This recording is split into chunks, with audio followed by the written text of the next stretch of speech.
Patawarin niyo ako, Isay. Sige na. Umuwi na kayo.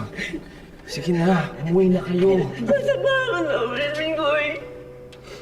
Hindi kami makakalis dito, Minggoy. Dito lang kami.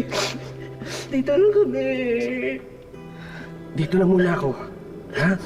Hanggang mahatulan ako. Tsaka, bibigyan naman daw ako ng abogado eh. Hanggang sa maihain nila yung formal na pagsuko ko. Uncle, sandali. Sandali. Baka naman po... pwede pa naman ipaglaban to. Oo.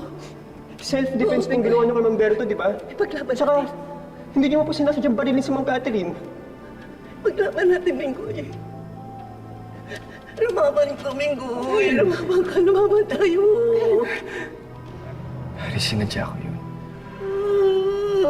Kasi, natakot ako na baka mamaya isumbong ni Ma'am Catherine yung nakita niyang pagpatay ko kay Ma'am Berto eh.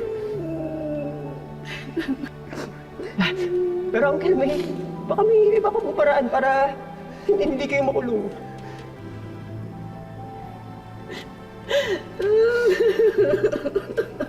Salamat sa inyo, ha.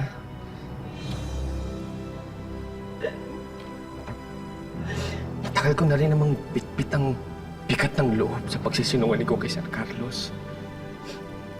Sa inyo. At sa sarili ko.